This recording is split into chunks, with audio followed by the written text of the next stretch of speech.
Bom dia, meninos! Hoje é segunda-feira, dia 4 de maio. Passamos mais um mês em distanciamento social obrigatório, não é verdade? Retomando que as nossas aulas são às segundas, às quintas e sextas. Segunda-feira, sempre literatura. Quintas-feiras, redação e gramática. E às sextas são os nossos encontros em tempo real, por videoconferência. É o feedback. É o momento em que eu corrijo as atividades, faço uma retomada e o alinhamento das minhas práticas. Se o que eu estou ensinando a vocês, da maneira que eu estou ensinando, está sendo efetivo no seu processo, na sua construção de conhecimento. Então, é muito importante você dizer o que você pensa, ser verdadeiro, trazer críticas construtivas a esses vídeos, tá?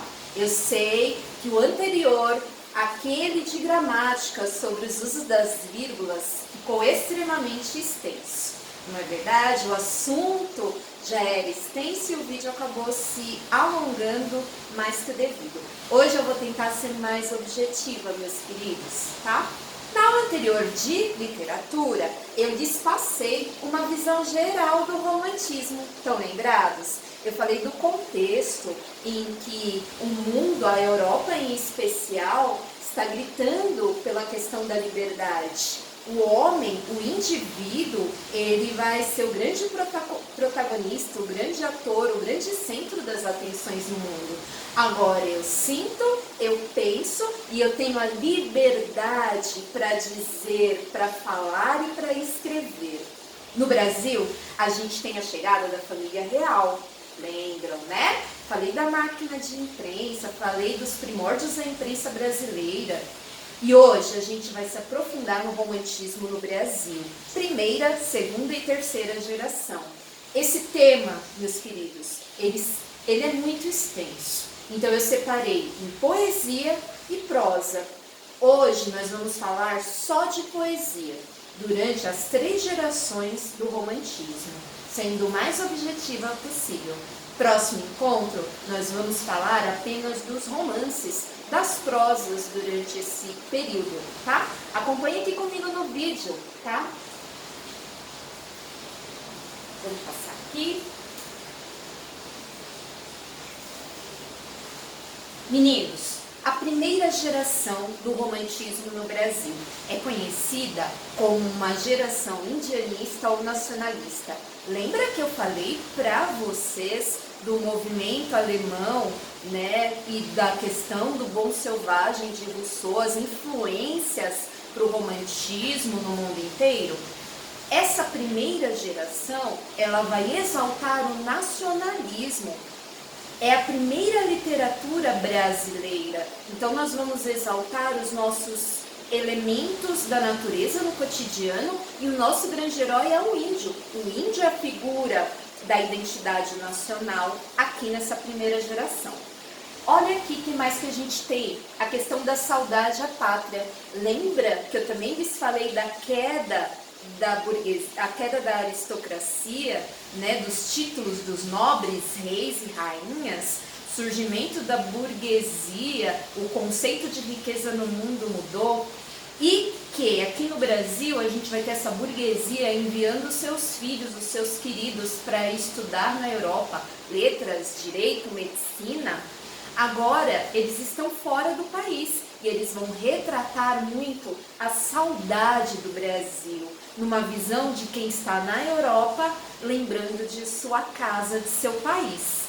Depois a gente vai ter a natureza, mais uma vez, não é a natureza bucólica, tá? Do período Arcade, que nós já tratamos nas aulas de literatura. São os nossos elementos, a nossa fauna e flora tão conhecida.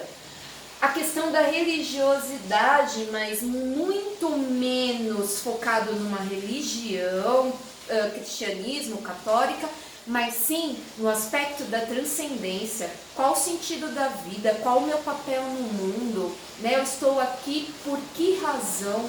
Tudo bem? E o amor impossível. Ah, gente, todo mundo sabe que eu sou hiper romântica. E nesse período aqui é o período em que os cavalheiros, em que os homens exaltam as suas as suas amadas e se jogam aos pés e sofrem. É claro que hoje isso não acontece mais porque as mulheres se empoderaram, né, recriaram aí o seu papel e hoje em dia são muito mais soberanas, donas do próprio destino do que naquele período. Mas era muito gostoso ver essa questão do amor, né, do amor levado a altas consequências. Tudo bem? Vamos para o próximo, meninos. Temos dois autores muito significativos aqui nessa primeira geração do romantismo. O primeiro é o Gonçalves de Magalhães, é este aqui, ó, dessa foto, tá? E a sua obra mais conhecida é Suspiros Poéticos e Saudades. E o nosso querido Gonçalves Dias, vocês conhecem Gonçalves Dias desde pequenos, vão entender daqui a pouco. E a sua obra mais conhecida é a Canção do Exílio e Juca Pirama. A obra deste segundo autor, meninos, ela é bem característica dessa primeira geração, em que há a exaltação do nacionalismo, ok? Gonçalves Dias, meninos, por que vocês conhecem esse autor desde pequenos? Que quem não conhece a Canção do Exílio, quem nunca fez uma paródia lá no Ensino Fundamental 2, olha o trechinho aqui da obra. Minha terra tem palmeiras onde canta o sabiá. As aves que aqui gorjeiam, não gorjeiam como lá. Nosso céu tem mais estrelas, nossas várzeas mais amores, nossos bosques têm mais vida, nossa vida mais amores. Conhecem esse trecho em destaque, não conhecem? É a referência do nosso hino nacional. Lembra que na aula passada eu falei que aqui vai começar a aparecer os símbolos nacionais, o nosso hino e outros, a questão dos brasões, né? Este poema aqui, ele é referência, e ele é referência num destes nossos símbolos, que é o hino nacional, tá? Outro trechinho aqui do Gonçalves Dias, meninos, exaltando o índio enquanto herói e os elementos da natureza do Brasil. Vamos a um trechinho de Ijuca Piranha, tá? Meu canto de morte, guerreiros, ouvi, meu filho das selvas, nas selvas cresci, guerreiros descendo da tribo Tupi, da tribo punjante que agora anda errante, por fado inconsciente, guerreiros, nasci, sou bravo, sou forte, sou filho do norte, meu canto de morte, guerreiros, ouvi. Olha que bonito, que forte, né? Dá um orgulho desse povo nativo brasileiro, como é impetuoso, como tem orgulho da sua origem e representa e busca o seu espaço, jamais baixando a cabeça pelo português, né? O português, ele vai ser rechaçado aqui, ele vai entrar como um vilão aqui para os índios, né? Para o nosso herói nacional. E agora vamos chegar à segunda geração, meninos. Eu confesso que é a minha geração favorita. A segunda geração do romantismo, ela também vai ser chamada de geração ultra-romântica. Por quê? Porque é o momento em que os homens vão ao limite do seu amor, das suas emoções. Há um quê também de obscuridade, de vida e morte, de amor e morte, né? Tem um lado mais obscuro, sim, nessa literatura, mais escuro, né? Mais chuvoso, mas também há uma riqueza muito grande desse sentimento que é o amor e a beleza, né, com que se vê a vida, como se observa esse universo dos sentimentos. O principal representante, meninos, é Byron, George Gordon Byron. Ele também vai fazer com que esse período seja chamado de período byroniano ou geração byroniana. Ele, olha que lindo, olha meninas, que lindo. Ele vai trazer justamente essa questão do ou viver o meu amor até as últimas consequências ou morrer, né? Lembrando, meninos, que aqui nessa segunda geração do romantismo a gente tem chamado o mal do século, que é o quê? Ah, professora, as pessoas morriam de amor, assim as últimas consequências? Aqui no Brasil, meninos, a gente tem a tuberculose.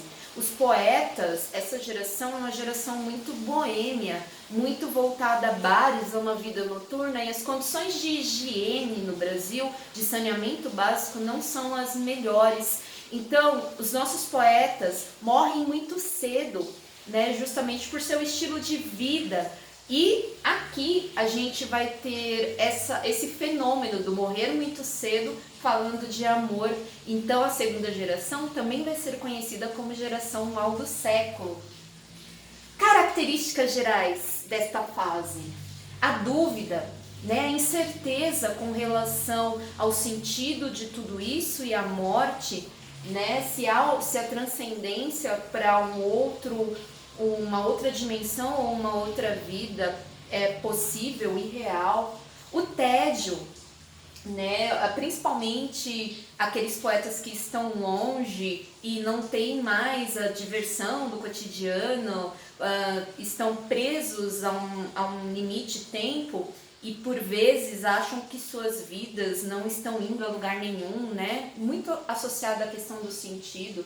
A orgia, né? Então estes poetas vão trazer a sensualidade, o erótico para dentro dos seus textos, muito associado a esse estilo de vida que os nossos poetas têm. A morte ela ganha uma vestimenta muito romântica, né? A morte ela não é nua e crua, ela, por ser misteriosa, ela vai ganhar todo um efeito de linguagem, todo um espaço aqui dentro dos poemas, tá? A infância, a gente vai ter muito a retomada da memória, dessa memória afetiva do que a infância representa para os autores, o sofrimento. Oh, eu não consigo viver o meu amor não se faz possível, não me resta outra saída senão morrer. Ah, lembra lá dos sofrimentos do jovem Werther que eu falei na obra anterior? Pois é. Queridos, principais autores dessa segunda geração. Álvares de Azevedo, vocês vão lembrar aí da Lira dos 20 anos, de Macário e o poema super conhecido Se Eu Morresse Amanhã. A vida é muito curta, o estilo de vida também não é muito saudável, tuberculose. Então a expectativa de vida do brasileiro e portanto dos poetas brasileiros era curta.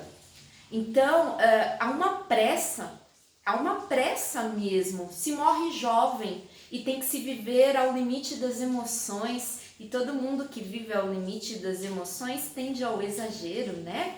As últimas consequências. Casimiro de Abreu, vocês devem ter conhecido no Fundamental 1, quando vocês ainda estavam sendo alfabetizados, porque o poema dele, Meus 8 Anos, é muito conhecido, é muito transmitido às crianças. As crianças se identificam bastante com esse poema. Fagundes Varela e Junqueira Freire, meninos. Coloquei aqui algumas fotos para vocês terem um pouco mais de familiaridade, tá? Álvares de Azevedo. Olha o trecho de Se Eu Morresse Amanhã que eu trouxe para destacar aqui, ó. Se eu morresse amanhã, viveria ao menos, fechar meus olhos, minha triste irmã, minha mãe de saudade morreria se eu morresse amanhã. Quanta glória presinto eu meu futuro, que aurora de porvir e que amanhã eu perdera chorando essas coroas se eu morresse amanhã. É as últimas consequências, como seria triste, né?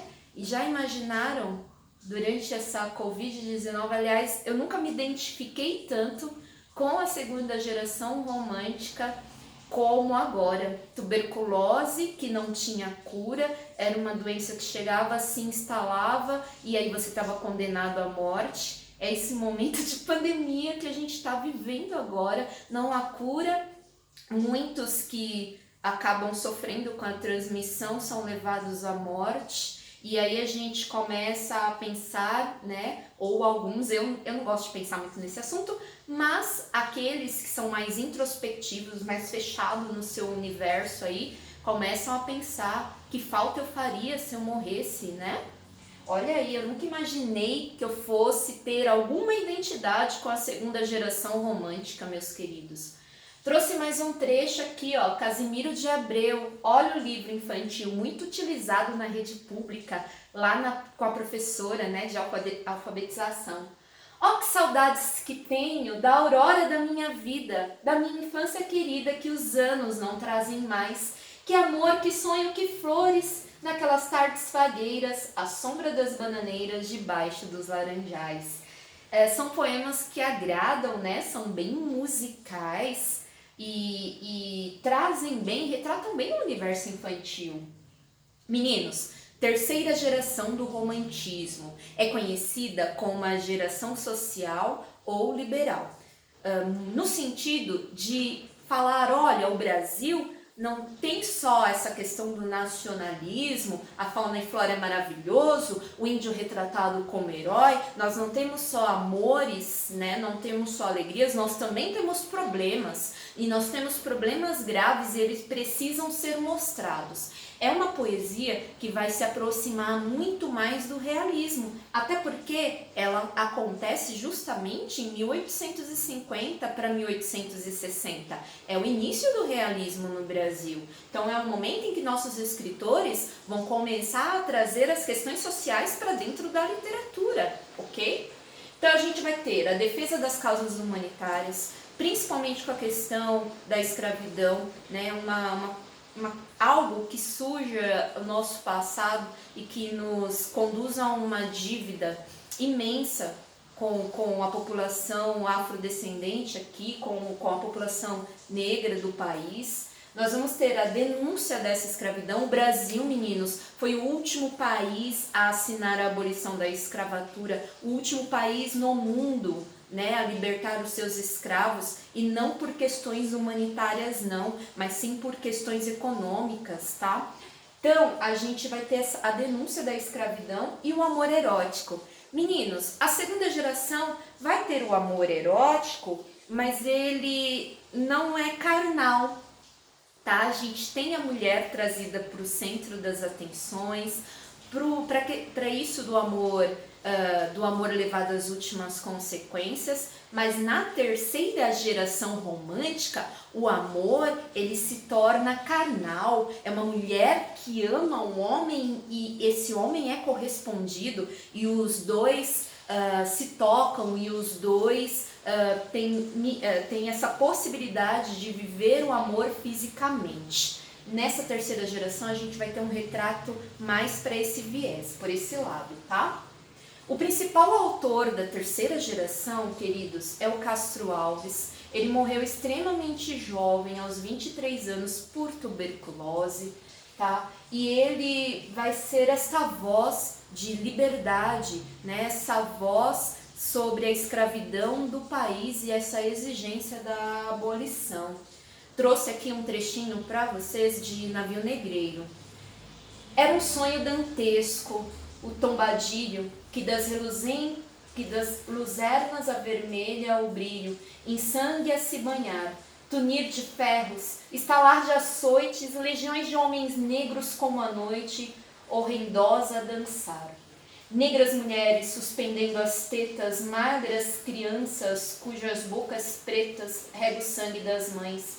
Outras moças, mais nuas e espantadas, no turbilhão de espectros arrastadas, em ânsia e mágoa vãs. Professor, o português aqui desse período é diferente, né? Um vocabulário elevado, mas a interpretação aqui é a realidade de um navio negreiro, em que há o açoite, há o sofrimento, e as mulheres têm os seus filhos arrancados de seus braços, ainda mamando, lembrando que no início da amamentação há o sangue, né, que sai junto com o leite materno, justamente para alimentar os filhos ou as crianças brancas Então há todo um horror dentro do navio. Eu trouxe essa imagem, ela está um pouco distante, mas aí em casa vocês podem aproximar de como é essa navegação, né? De como é essa caravela e onde estão dispostos. Os negros, eles estão aqui, ó, num espaço de navio muito apertado.